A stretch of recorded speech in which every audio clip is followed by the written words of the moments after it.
Hello everyone, welcome back to the channel. Today's video is very important for all the Accenture candidates because there are multiple updates going on right now.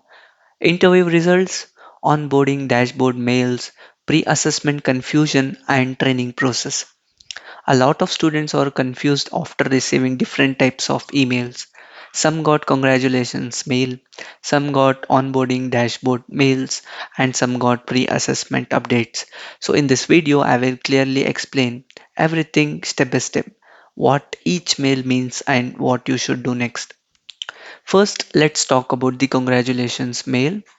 Many candidates who gave interviews on or before 27th of February and even some whose interviews were rescheduled have started receiving this email.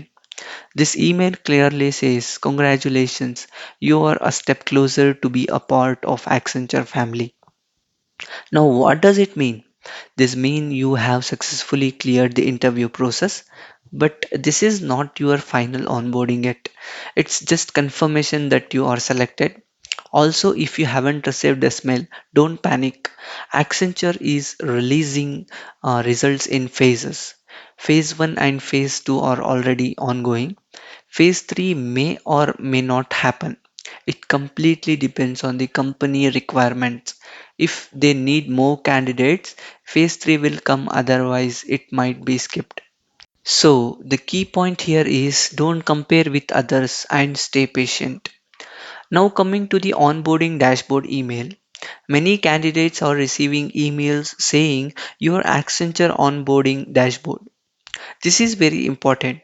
This means you now have access to your onboarding portal, and here are some important tasks you need to complete. You should immediately log in and check whether any documents are pending, whether any forms are incomplete. Do not ignore this mail because completing these tasks is mandatory for your onboarding process. If you delay here, your joining process can also get delayed. Now, let's talk and clear the biggest confusion of pre-assessment. There are mainly three types of candidates. If you score 60% or above in MCQs, hands-on and Viva, then you will start receiving countdown to joining emails.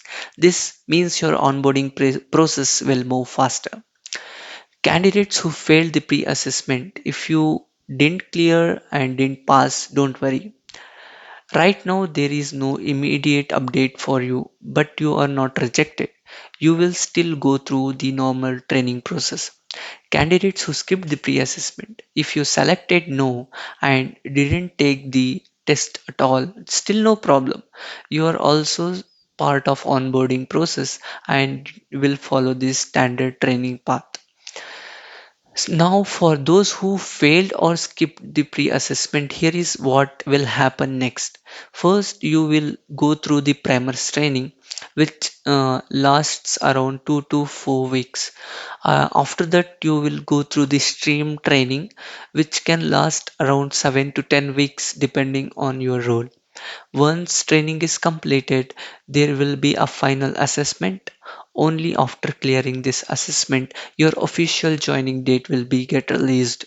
So yes, your journey is still active. Now coming to the last update mail, many candidates received an email saying the outcome of pre-assessment will be published within 2 weeks. This is not your result. This is just an update to inform you about the timeline. So don't assume anything based on this mail. Just wait for the final results and keep checking your email regularly. The most important thing you need to understand is don't panic, don't assume, don't compare. Every mail you are receiving right now is just a part of the process. Whether you passed, failed, or skipped, everyone still has a path forward. Just stay updated, complete your task, and be patient. So that's it in this video. That was the complete information which I received from the candidates. Thanks for watching.